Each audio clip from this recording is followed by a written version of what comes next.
नमो नारायण। राधे राधे।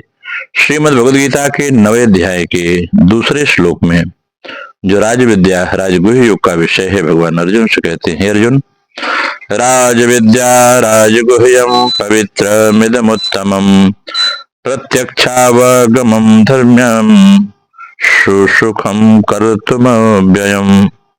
भगवान कहते हैं, अर्जुन, जो यह विज्ञान सहित ज्ञान अर्थात समग्र रूप से संपूर्ण विद्याओं का राजा और संपूर्ण गोपनीयों का राजा है, यह अति पवित्र तथा अति श्रेष्ठ है और इसका फल भी प्रत्यक्ष है। यह धर्ममय है, अविनाशी है और करने में बहुत सुगम है, सरल है।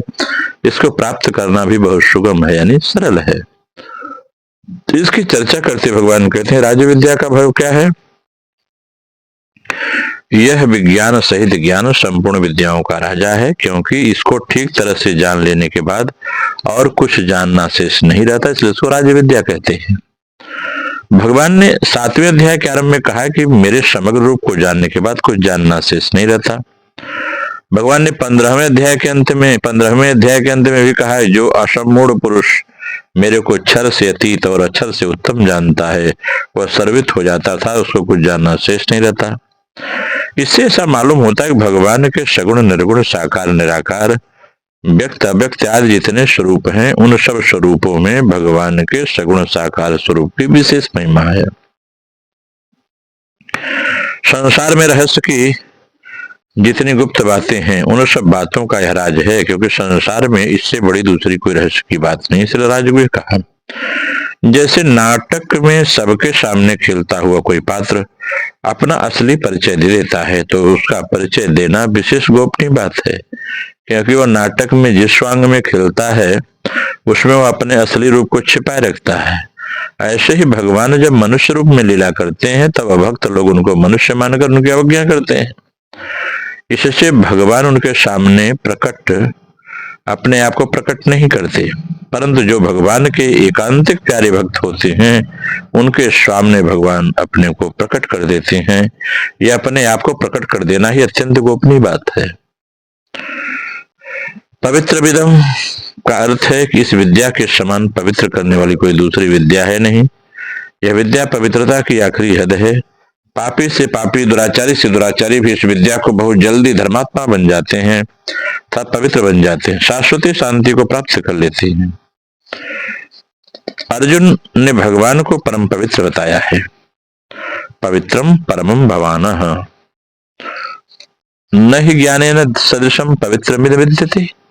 यह राज विद्या आदि 8 विशेषण देकर विज्ञान सहित ज्ञान को पवित्र बताते हैं। इसका अर्थ यह हुआ कि पवित्र परमात्मा का नाम, रूप, लीला, धाम, स्मरण, कीर्तन, जप, ध्यान, ज्ञान आदि सब पवित्र हैं। अर्थात भगवत संबंधी जो कुछ है सब कुछ पवित्र है, प्राणी मात्र को पवित्र करने वाला है। उत्तम का अर्थ है यह सर्वश्रेष्ठ है। इसके समकक्ष दूसरी कोई वस्तु, व्यक्ति, घटना, परिस्थिति आदि है ही नहीं। यह श्रेष्ठता की आखिरी हद है, क्योंकि इस विद्या में मेरा भक्त सर्वश्रेष्ठ हो जाता है और इतना श्रेष्ठ हो जाता है कि मैं भी उसकी आज्ञा का पालन करता हूँ। इस विज्ञान सहित ज्ञान को जानकर मनुष्य फिर इसका अनुभव कर लेते हैं।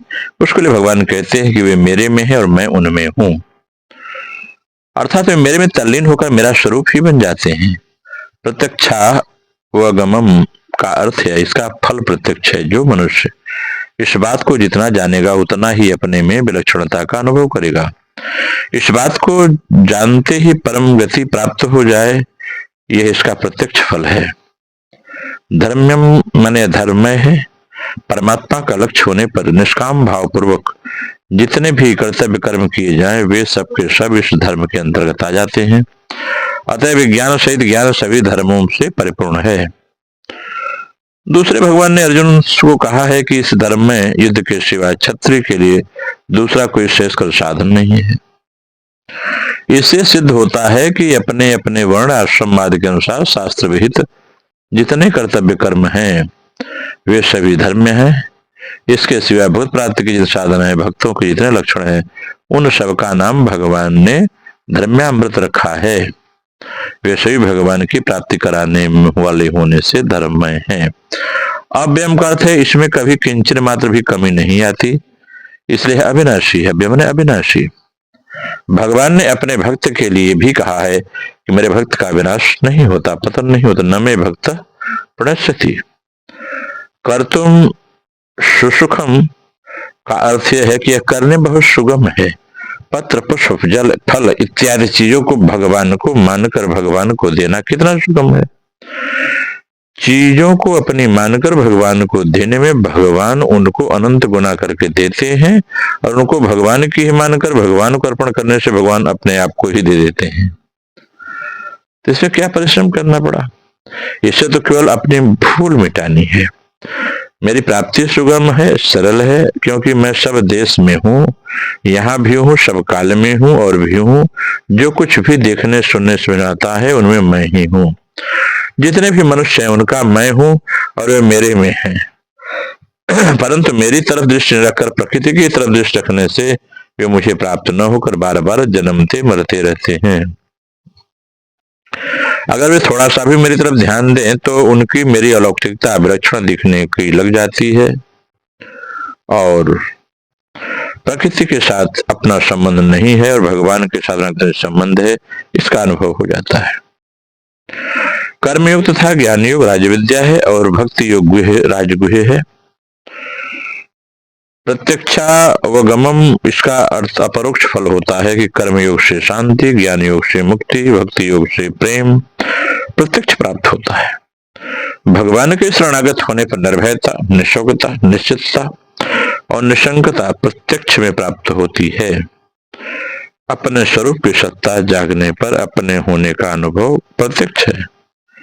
यह धर्म से रहित नहीं है बल्कि धर्ममय है, धर्म से ओतप्रोत है। इसको जानने से मनुष्य जीवन सफल हो जाता है, मनुष्य कृतकृत्य हो जाता है, ज्ञात ज्ञातव्य और प्राप्त प्राप्तव्य हो जाता है। अगर हम इस श्लोक की क्रियायोग के माध्यम से व्याख्या करें तो बात थोड़ा और स्पष्ट होती है कि प्राणी की चंचलता से सारी इंद्रियां और मन चंचल रहते हैं।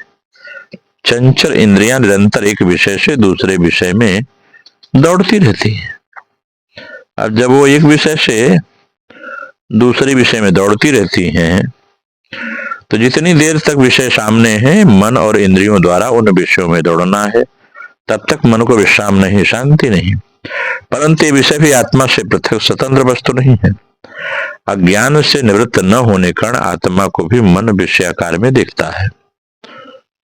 चंचल मन स्वरूप बोध में बाधक है, अतः मन के स्थिर होने पर ही इंद्रियां विषय ग्रहण से निवृत्त होती हैं, दूर होती हैं। विषयों से निवृत्त मन जब आत्म साक्षात्कार में स्थित होता है तब परम शांति में अवस्था उदित होती है। यह अवस्था ही प्रकृति ज्ञान की अवस्था या स्वस्वरूप अवस्था है। स्वस्वरूप में स्थिति होने पर ही जीव ब्रह्म रूप हो जाता है, अभय परम पद प्राप्त करता है। जिसके द्वारा अवस्था प्राप्त होती है, इसके निकट पहुंच सकते हैं, वही धर्म है। इसलिए धर्म तत्व का बड़ा ही रहस्यमय है। धर्म तत्व लौकिक और अलौकिक भेद के दो प्रकार हैं और दोनों ही रहस्यमय हैं। कहीं किसी एक पुण्य कर्म के द्वारा जीव सुकृति संचय करता है, वह सुकृति जब तक फलीभूत नहीं हो जाती तब तक वह संचित रहती है। दूसरे जन्म में जीव के देह मन प्राण में सर्वदा उस पुण्य की छाप रहती है। वह पूर्वकृत पुण्य उस जीव को दैवी संपत्ति से युक्त कर देता है। यह कैसे होता है, कौन करता है, यह जीव बुद्धि से अगोचर है। परंतु किसी अदृष्ट शक्ति के नेतृत्व में धर्म का यह अमोघ फल फलता ही है। दुष्कृति का फल भी इसी प्रकार से नियम से संगठित होता है। इसे जो कर्म जीव को बहुत दिनों के बाद भी सुख दुख का भागी बनाता है, क्या वह एक असाधारण शक्ति का खेल नहीं है? इसलिए धर्म अतिशय गुह्य और रहस्यमय है। यह जो साधारण पुण्य पाप की बात है अतएव अविद्या का विषय है, और जो आध्यात्म विद्या है जिस विद्या की सहायता से जीव अलौकिक शक्ति सामर्थ्य प्राप्त करता है, जड़त्व के प्रभाव को अतिक्रम करके चिन्मय भाव से अनुरंजित हो जाता है, वह साधना और उसका फल क्या और भी बेहतर दुर्लभ रहस्य नहीं है। परंतु आत्मज्ञान के सामने यह सब भी अति तुच्छ है। इस आत्मज्ञान सर्वश्रेष्ठ है और इसलिए यह राज्य गुह्यतम है। इससे प्रत्यक्षावगम होता है और इसकी साधना से भी कष्ट साध्य नहीं है बल्कि सुख साध्य है। यही भगवान ने कहा, भक्तों की धारणा होती कि आत्मज्ञान प्राप्ति का उपाय तो भक्ति है। उसी की बात यहाँ भगवान कहेंगे। उनके विचार से भक्ति ब्रह्म विद्या नहीं कहला सकती। उनके मत से ब्रह्म विद्या से भक्ति पृथक वस्तु है, संदेह ठीक नहीं। जिसमें भगवत प्राप्ति होती है, आत्मदर्शन होता है, वही ब्रह्म विद्या है।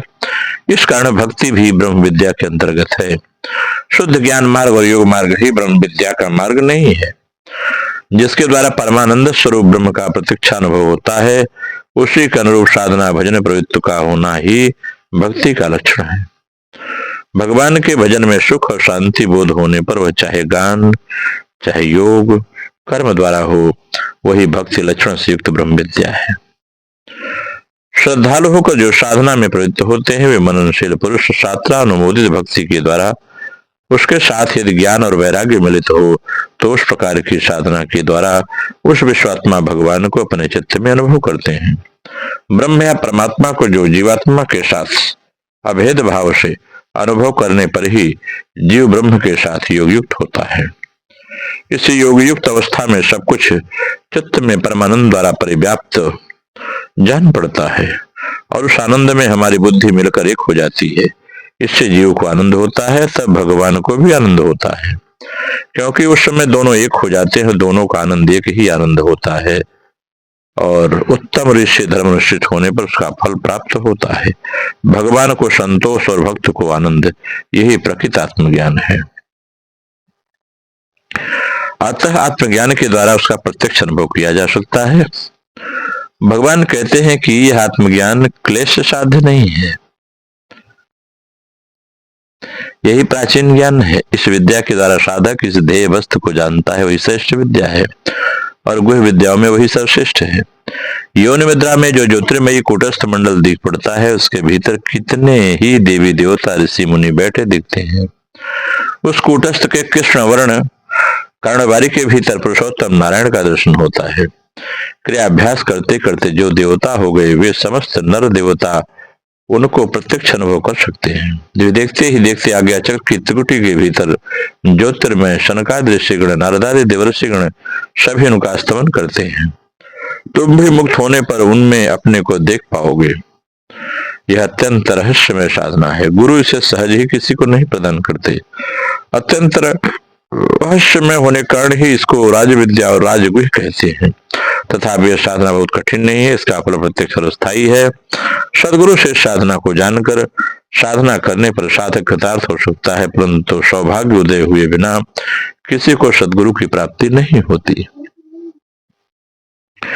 प्राणायाम रूपी आत्मकर्म के द्वारा प्राण के स्थिर होने पर मन अवरुद्ध हो जाता है और उस अवस्था में जो बोध होता है वह साधारण बुद्धि के लिए गम्य नहीं है। उस बुद्धि का उदय होने पर अनेक गुह से गुहतर विषयों का संधान मिलता है। उस साधना को परिपक्व होने पर जो परावस्था का प्रकाश होता है और उसमें जो ज्ञान प्राप्त होता है पराबुद्धि है। ब्रह्म श्री बुद्धि से गम्य है। उस समय अनंत दृश्य एक के भीतर लय होकर एक हो जाते हैं। हृदय प्राण और मन ये तीनों क्रिया के अधिष्ठान क्षेत्र हैं। इन तीनों के विभिन्न कार्य शक्तियां जब ब्रह्म में स्थित लाभ करती हैं, तब साधक ब्रह्म में हो जाता है। भगवान कहते हैं तब मन नशेबाज के समान निश्चित हो जाता है। वह जगा रहता है, देखता है सब कुछ, परंतु कुछ भी उसके मन को स्पर्श नहीं करता। इस अवस्था में जो रहता है उसको ही अमर पद प्राप्त होता है। इस अवस्था में सर्वदा जो रहता है उसको आकारात्मक अवस्थित समझना चाहिए। आत्माकार में स्थित समझिए। इस अवस्था को प्राप्त किए बिना अद्वैत ज्ञान तत्व क्या है यह समझ नहीं आता।